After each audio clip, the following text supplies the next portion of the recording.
Hey everybody, Ben here for the Better Podcast, and these are the ruins of Perdition from MiniWargaming, and yes, I had a lot of fun with this project.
Alright, so the Ruins of Perdition Kickstarter is a terrain project from MiniWargaming. You will know who MiniWargaming is, probably the biggest channel for Warhammer and that kind of stuff kicking around. And they make some pretty good terrain. I've got a few of their STLs already, actually. I think I've got their forests, their trees and stuff.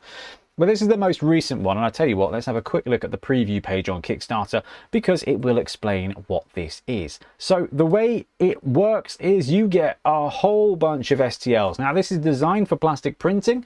I did something different, but you've got walls, you've got pillars, you've got more walls, you've got floors, and you got magnets. And the idea is that it all clicks together using 5x2mm magnets, which means you can pop it together really quickly. Got a video of me doing that with mine, and you can take it apart nice and quickly and store it nice and flat like Matthew's got there with his box. And straight away, I'm not going to spoil the lead too much, but it works. It works really well. The terrain paints up very, very, very nicely. It clicks together, the magnets work. It is a very clever system. So if you were in the market for some 40k terrain that you can genuinely just fold down and chuck in a shoebox and be ready to go in not a lot of time afterwards, it is 100% worth considering all by itself. So they use 5x2 magnets. Each of the terrain pieces has got little gaps and little holes in the side so that you can do that with, and click, click, click, it all goes together. It actually genuinely does what it says on the box. But I didn't want to do what everybody else had done, and everybody else is probably going to do this. So we've got Trips, and he's a legend, and he printed out some bits and bobs for us using his bamboo printer. And do you know what? The bamboo printer did a fantastic job, but I don't have a bamboo printer, and I didn't want to pester Trips to print out like yay amount of terrain. But I do have 3 Saturn IIs, which are resin printers with reasonably tasty sized build plates, and I gave it a go. So I printed all of my terrain in resin, and I wanted to try it out, and I wanted to see how expensive it was, how much work it was, how much did it warp, was it a problem? And when it comes to resin printing, it is a little bit dangerous. You've got health considerations, it's a little bit expensive, resin's not the cheapest, and boy is it messy when it comes to big terrain. But I think you'll appreciate the fact that it worked out really nicely, and yeah, couple of lessons along the way though. So we did get early access to a few of the STLs. Now this project comes in walls, columns, floors and statues and a whole bunch of accessories. We printed a whole bunch of accessories. We didn't get a big statue though. That would have been really cool. I love a big statue. Big area terrain is very cool. I do really like the ones they've got in this Kickstarter. I'm very impressed with that. But we did get a whole bunch of walls and floors. So we had a look and we printed some of them. So I want to show off how this system works from the viewpoint of a printer. So if you've got bamboo, you can probably just print away as you like. But this is my Saturn II plate, and I looked at all the terrain and I kind of considered a couple of things. First of all, how does it work is the first thing I thought about. And you can see if you've got these walls and you've got the connectors, and you will see magnet holes. And guess what goes in the magnet holes? magnets. These are 5 by 2 mil magnets, and I bought a bunch of them. It's not all that expensive, but I believe if you back the Kickstarter quite early, you get access to some free magnets, and I think you can buy your magnets from MiniWargaming as well.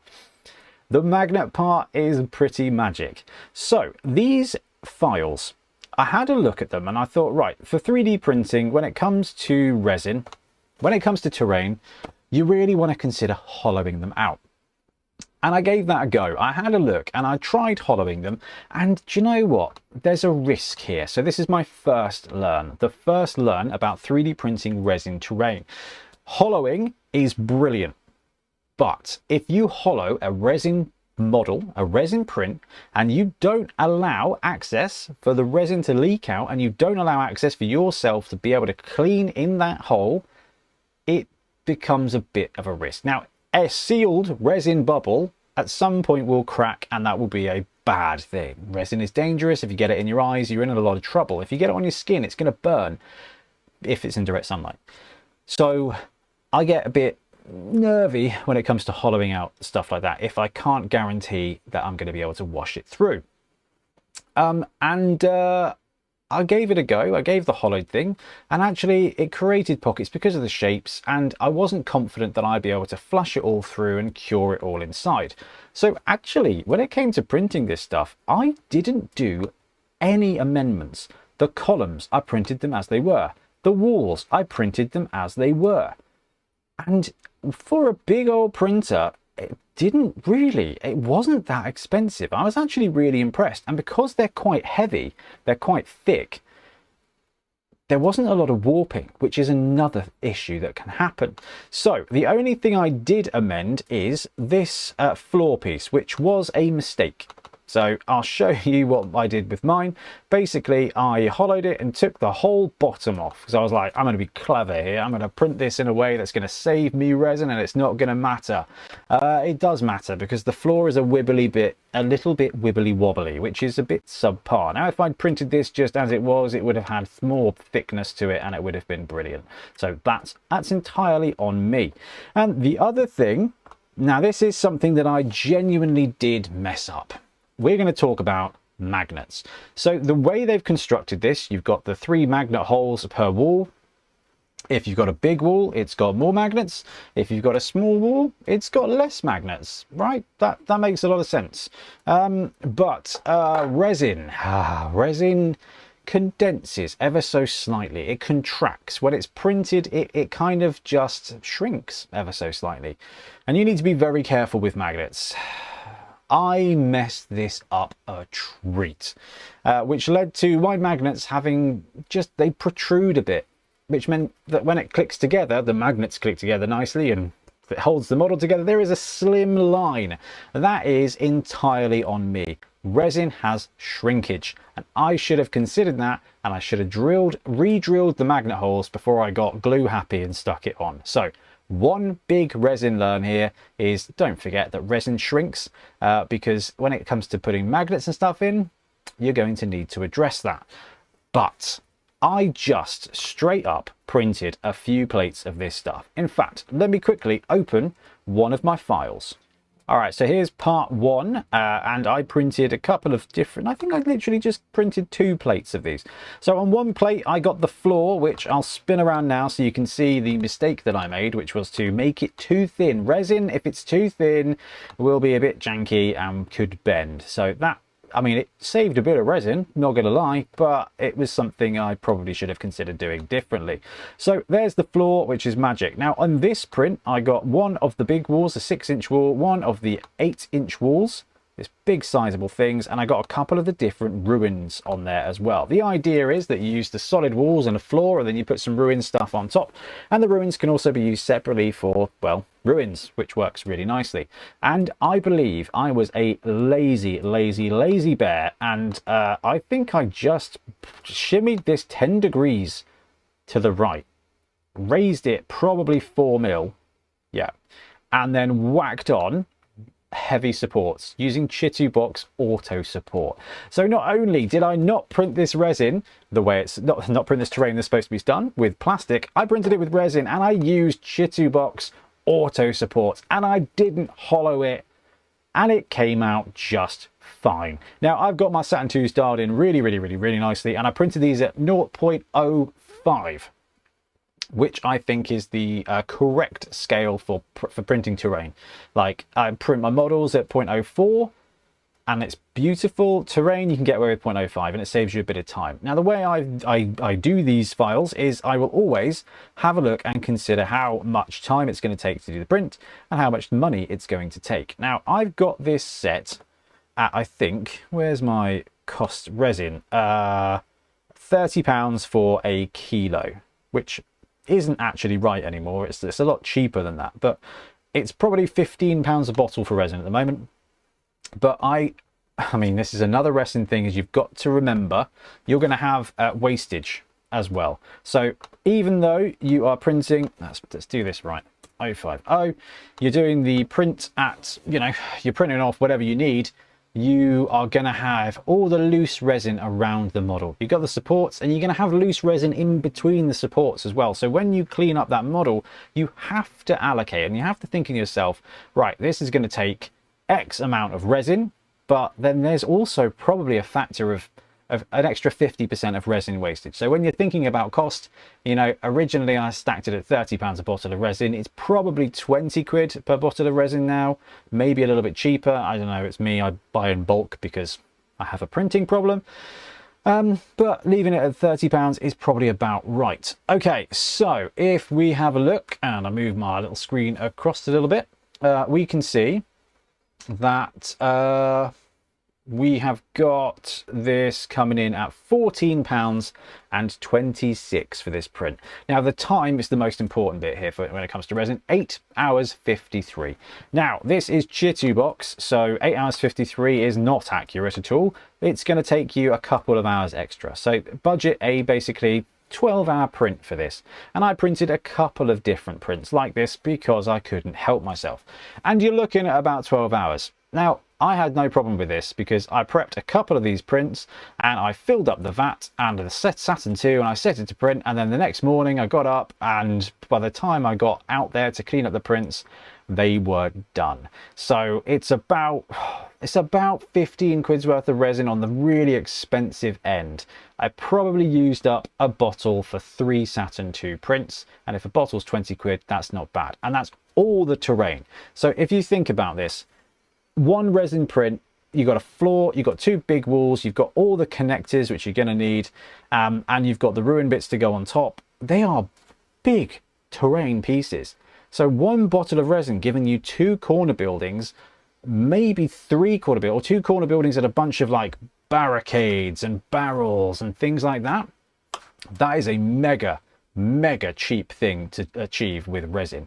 And I will say I try never to print anything that's going to be £15 or more in the Saturn 2, because that's about the limit of the resin vat. For me anyway. So I'd probably, if I was recommending this to anybody else doing it through resin, I'd print it in pieces, print it a little bit slower, because it can build up very quickly. All right, so let's actually have a look at some of the terrain. As you can see, it falls apart in pieces when you take it apart.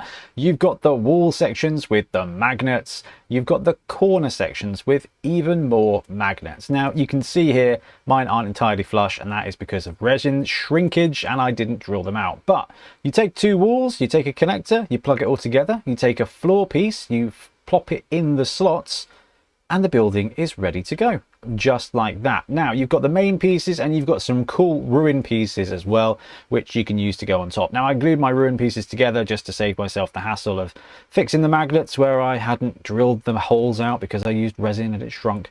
But you can see nice and quickly you can build up a building, and it goes together really well. And more importantly, I suppose, if you want to take it down for storage, it's really not a problem either. Now we are also going to have a look at the other building, because I printed 2 building sets out, and you can see it's the same again. And when you've got all of these pieces all together, all magnetized, and for the love of goodness, please be careful with the way you magnets, because if you've got reversed polarity, it's not just a Star Trek sounding disaster, it's also a disaster that you're going to need to use a knife and a drill and all kinds of things. So the tabs go in the wall bits, and the column just kind of clicks on the back, and I think it's, I mean, I'm well impressed. It goes together really nicely. You can see my floor's a bit warped there. That's where I had I'd hollowed it and thinned it out. In fact, yeah, if I turn this over, you can see it's hollowed out, which means it's a little bit wibbly and a little bit wobbly, and it means it kind of warps a bit. It doesn't cause a problem if you got models on top of it, but if you're going to use a bridge piece or something heavier, like for I mean, do not put a dreadnought on it. But yes, it's all magnetized, it does all clip together, and it does unclip nicely as well. So how it works is fine. You've got the little flappy bits for the floors, the magnets pull together brilliantly. This genuinely does exactly what it says on the tin. Now, I'm not sure of price for the actual Kickstarter. It is obviously cheaper to print it yourself if you've got access to it, but it's a lot of work. I mean, I did the cleanup. I got myself a big bucket and I did lots of washing and lots of cleaning and lots of drying. They paint up beautifully, which I'm a big fan of. So in general, I love this. The only thing I'd say is you're going to be printing a lot of it. Now, that's whether you're doing one building or a whole pitch, a whole field of war. It's going to take you a long time to do. But I think this is worth it. It was worth the resin cost for me, absolutely. And I think if you're a 40k player, you play some OPR, you just want some good looking terrain, it is very sci-fi centric, then I don't think you're going to hate this at all. I am very impressed with this, and yeah, I would absolutely back it. So that for me is the Ruins of Perdition. A big thank you for MiniWargaming for letting me have a few of the STLs so that we could try it out and get some paint on the go. And yeah, look at that, I painted some terrain. Anyway, I'm going to wrap up. Thank you very much for watching. We'll be back soon with more Blood Bowl content and 3D printing content. Happy printing.